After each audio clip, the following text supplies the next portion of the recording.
capítulo 17, o romance de Alfredo, fazendo uma breve recordação do que vem acontecendo. André Luiz e os outros irmãos que o acompanhavam partiram para uma missão junto à crosta e eles passaram por algumas tarefas, como, por exemplo, a amplificação dos sentidos da visão, né? E eles fizeram uma pequena passagem por um castelo, em que eles fizeram um pouso, e o capítulo de hoje, então, passa algumas impressões do que lá aconteceu. Então, como relata André Luiz, depois de alguns minutos, utilizados por nós o serviço da higiene reconfortadora, Alfredo convidou-nos à mesa, onde Ismália, com extrema fidalguia, mandou servir frutos diversos. Então, o Alfredo é o anfitrião. Os senhores do castelo não podiam ser mais gentis.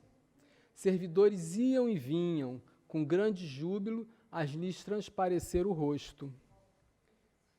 A palestra de Alfredo e as observações de Ismália estavam cheias de notas interessantes e educativas. Qual a sua impressão dos serviços em geral? Aniceto perguntou atencioso ao dono da casa. Aniceto, então, é o responsável, é o líder do grupo que está em direção à crosta. Excelente quanto às oportunidades de realização que nos oferecem, respondeu Alfredo em tom significativo.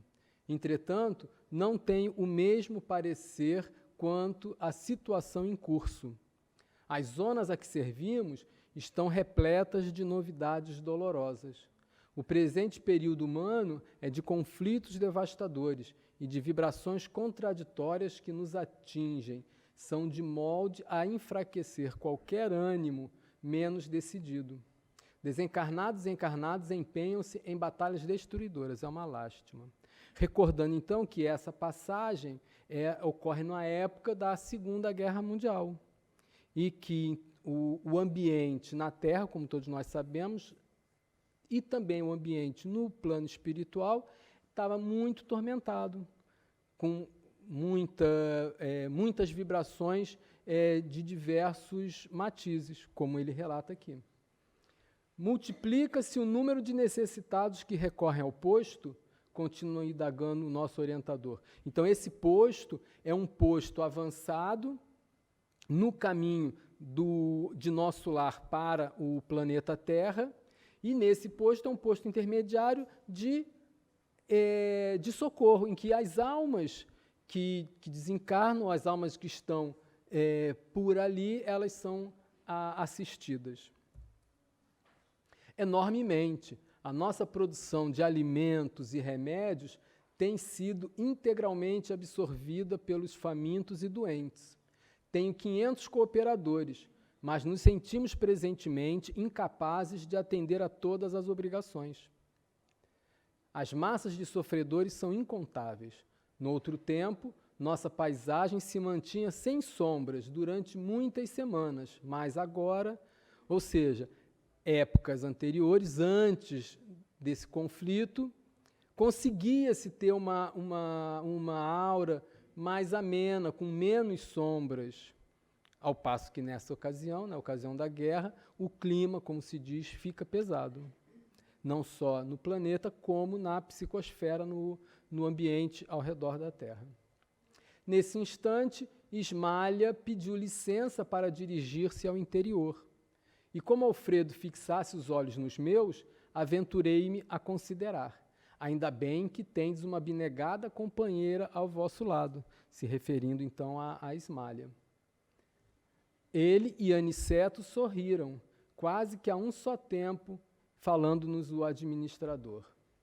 Ah, meus amigos, por enquanto não tenho essa felicidade em caráter definitivo. Minha esposa e eu temos o divino compromisso da união eterna, mas ainda não lhe mereço a presença contínua. Ela é bondade celeste e eu a realidade humana. Ou seja, Ela não fica constantemente ao seu lado. Depois de uma pequena pausa, prosseguiu ele, então, com gentileza. Aniceto conhece bem a história. Vocês, porém, a ignoram. Sentir-me-ei, portanto, contente em relatar algumas lembranças com benefício duplo. Por que benefício duplo? Primeiro, porque eles que vão ouvir vão conhecer uma história que vão lhes trazer aprendizado. Por outro lado, ele, ao relatar, ao trazer à relembrança o que se passou, ajuda-o a ponderar, a meditar para modificações no futuro. Aliviarei o coração uma vez mais, contando as minhas faltas. E vocês dois, que talvez tenham em breve novos serviços na terra, aproveitarão, por certo, alguma coisa das minhas experiências. Ismalha e eu guardávamos um escrínio de felicidade no mundo. No entanto, os salteadores perversos espreitavam-nos a aventura. Minha responsabilidade era enorme no campo dos negócios materiais, e longe de compreender as obrigações sublimes de esposo e pai, não procuravam atender aos deveres justos para com o lar e os 2 filhinhos que Deus me enviavam ao círculo doméstico. Então veja que o que acontece com muitos de nós, a preocupação com a vida cotidiana, com o dinheiro, nos desviam da família, nos desviam de tantas outras coisas que vai fazer falta, com certeza, na nossa própria vida. Ismalha, porém, era a providência de nossa casa. Esqueci-me, contudo, de que a virtude, a qualquer tempo, será atormentada pelo vício, e minha nobre companheira foi vítima da maldade de um amigo desleal, com quem eu tinha inúmeros interesses em comum no campo monetário. Minha esposa sofreu em silêncio a perseguição dele por alguns anos consecutivos. E quando meu desventurado sócio verificou a inutilidade da atitude criminosa, em franco desespero, buscou envenenar-me o espírito desprevenido. Começou a advertir-me quanto ao procedimento dela. Atordoou-me, envolvendo em acusações descabidas. Subornou criados domésticos e criou espiões que seguissem a minha querida Ismalha nas tarefas de esposa e mãe. Ou seja, ele com aquelas intrigas, coisas que nós vemos por aí, a pessoa naquele interesse, entre aspas, de que quer ajudar, que quer contribuir, e vai só colocando pitadas de veneno, que nós, se não formos precavidos, nós fatalmente nos envenenamos.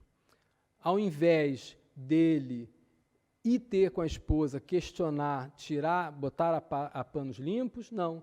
Ele resolveu se deixar envolver por essas mentiras. Esse homem exercia influência enorme sobre mim, e atendendo aos laços que nos uniam, minha companheira jamais se sentiu com bastante coragem para denunciá-lo. Talvez até se ela o tentasse, ele não acreditasse. Enquanto dava ouvidos à calúnia, fora de meu círculo doméstico, tornava intolerável dentro dele. Logicamente, aquele processo mental todo no qual ele se envolve acaba tornando a vida familiar complicada. Não sabia contemplar a minha esposa com a despreocupação e a confiança absoluta de outra época. Lógico, ele passou acreditando nas insinuações do amigo, passou a ver a esposa como uma pessoa infiel ou alguma outra coisa assim, e sempre olhando-a com desconfiança. Via o mal nos seus mínimos gestos e queria descobrir segundas intenções nas suas frases mais inocentes. Cheguei a acusá-la veladamente. Ismalha chorou e calou-se. Nós bem sabemos que quando nós somos envenenados pela mentira, nós vemos coisas que não existem. Isso é natural. Por isso que o importante é procurarmos sempre ter uma atitude mental positiva, austera, e não se deixar levar por disse-me-disse. Toda informação que nos é chegada, nós temos a obrigação de verificar. Por fim, nosso infeliz perseguidor subornou um homem de baixa condição, que permaneceu certa noite ao lado de nossos aposentos particulares como vulgar ladrão, às ocultas, sendo eu convocado à prova máxima. Penetrei no quarto em extremo desespero e acusei em voz alta ao ver a companheira profundamente tranquila. Ismália levantou-se, receosa da minha saúde mental, mas não lhe atendi os rogos, procurando como louco o conspurcador da minha honra. Abri violentamente grande armário antigo, vasculhando o quarto. Neste instante, o vulto de um homem esgueirou-se na sombra do aposento próximo e, antes que eu pudesse agarrá-lo com meu ódio infrene, saltou à janela, alcançando o pomar da nossa casa. Corri desesperado, detonando balas a esmo, mas nada consegui. Regressei ao quarto e, para cúmulo da calúnia odiosa, o desconhecido deixara atrás de si um chapéu novo, rigorosamente moderno, para que se acentuassem meus sentimentos terríveis. Olhos congestos, vomitando insultos, quis eliminar Ismália, banhada em lágrimas aos meus pés. No entanto, alguma coisa que nunca pude compreender na terra paralisou-me o braço, quase homicida. Vociferando blasfêmias, surdo aos rogos dela, afastei-me do lar, tomado de horror. No dia imediato, fiz valer o meu direito exclusivo sobre os filhos e providenciei que Ismália, convertida em estátua de dor, fosse restituída à fazenda paterna. Contratei uma governanta para os meninos e, logo após, tomei um paquete para a Europa, onde me demorei mais de 3 anos.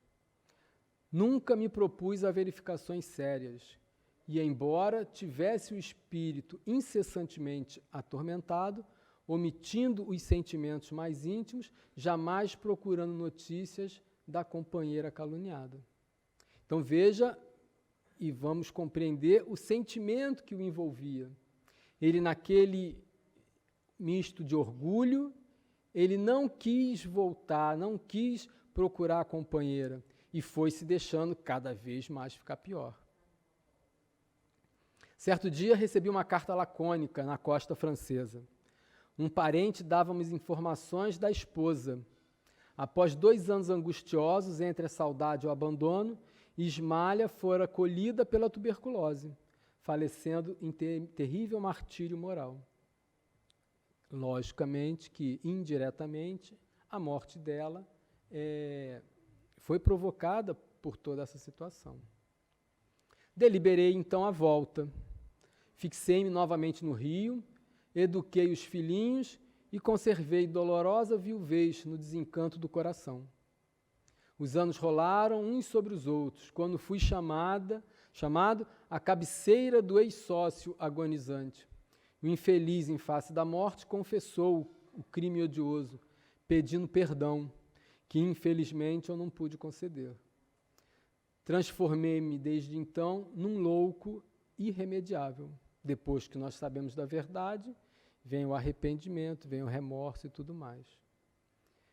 Cansado, envelhecido, procurei a propriedade rural dos sogros, tentando reparar de alguma sorte a injustiça, mas a morte não me deu ensejo e voltei para a esfera dos desencarnados, em tristes condições espirituais. Nesse instante, fez uma pausa para continuar comovido. Não preciso dizer que recebi de Ismália todo o amparo que necessitava. Todavia, infelizmente para mim, estávamos separados. Ela desencarnou antes dele, ela tinha uma condição espiritual melhor, alçou planos que ele não poderia alçar quando desencarnou. Em face do quê? Em face do estado mental, principalmente em face do estado mental que ele se encontrava, em função das coisas todas que ele praticou. Não mereci a bênção da união sublime. Ismalha segue-me de perto, mas tem residência num plano superior, que devo esforçar-me por alcançar. Desde muito dediquei-me aos serviços do nosso posto de socorro, consagrei-me aos ignorantes e sofredores, e minha santa Ismalha vem até aqui mensalmente incentivar-me o bom ânimo e amparar-me nas lutas. Ela poderia voltar, ela poderia descer de plano para estar junto dele. Ele não pode subir de plano, mas ela poderia. Mas nós vamos ver por que ela não fez isso. Qual foi a situação, qual é a circunstância que não favorece isso. Mas não poderia ela transferir-se definitivamente para aqui? Indagou Vicente, tão impressionado quanto eu com o romance comovedor. Alfredo sorriu e falou: sei que Ismalha tem trabalhado para isso, que seu ideal de união eterna é idêntico ao meu, atendendo à circunstância de estar o superior sempre em posição de dar ao inferior. Mas não ignoro que foi advertida por nossos maiores sobre as minhas atuais necessidades de esforço e solidão. Preciso conhecer o preço da felicidade para não menosprezar de novo as bênçãos de Deus. Ele se encontrava numa situação que jogou fora, que abriu mão por vontade própria, em última análise, porque ninguém o obrigou a dar ouvidos ao sócio. Ele fez porque ele quis. Então ele abriu mão disso, de vontade própria, e agora o que ele precisa? Ele precisa se esforçar, ele precisa aprender a dar valor a isso que ele uma vez não deu. Minha esposa deseja descer para encontrar-se definitivamente comigo. Entretanto, é necessário que eu aprenda a subir, e por esse motivo ainda não recebemos a devida permissão para o definitivo consórcio espiritual. Nessas circunstâncias em que eles se encontram, eles não são obrigados a nada, eles são aconselhados. Naturalmente que se ela decidisse não seguir os conselhos e fosse ao encontro dele vir com ele, isso poderia, com certeza, gerar outros problemas para ela também, e que ela já estava numa situação mais favorável com relação a ele. Então, a razão a levou a ponderar e ver a realidade do fato, e perceber que, efetivamente, ela não poderia descer, porque também ela descendo, ela estaria impedindo que o esposo, pelo esforço de elevação, conseguisse alcançar outros planos. Ela descendo, porventura, ele poderia muito relaxar, estacionar, não valorizar, não buscar esse aprendizado. Então, quando os espíritos, os maiores, como eles chamam, aconselham, é porque eles estão procurando o melhor para cada um dos dois. Por isso que ela, consciente, ela entende e fica dessa forma. Mas ela está sempre voltando, frequentemente ela vai até ele para o apoiar. Observando-nos a emoção, concluiu: estou resgatando crimes de precipitação. Observem. Pela impulsividade delituosa, perdi minha paz, meu lar e minha devotada companheira. Conforme ouviram, eu não matei nem roubei a ninguém, mas envenenei-me a mim próprio. A calúnia é um monstro invisível que ataca o homem através dos ouvidos invigilantes e olhos desprevenidos. Observa que os nossos crimes não são aqueles apenas que nós taxamos de crimes capitais. Nós podemos não roubar, nós podemos não matar, nós podemos não ferir os outros, mas nós podemos muito bem fazer mal a nós próprios. E esse mal que fazemos a nós próprios nos impede de evoluir, nos mantém estagnados, fazem-nos fazer tamanhas besteiras e Muitos de nós às vezes pensam, mas eu não roubo, eu não mato, eu estou bem. Então, este é um exemplo que nós temos que ter em mente de que há muita sorte de faltas, de falhas que cometemos, que nos impede de caminhar no sentido da evolução. E o relato do Alfredo, a experiência do Alfredo, ela é muito importante para o nosso aprendizado.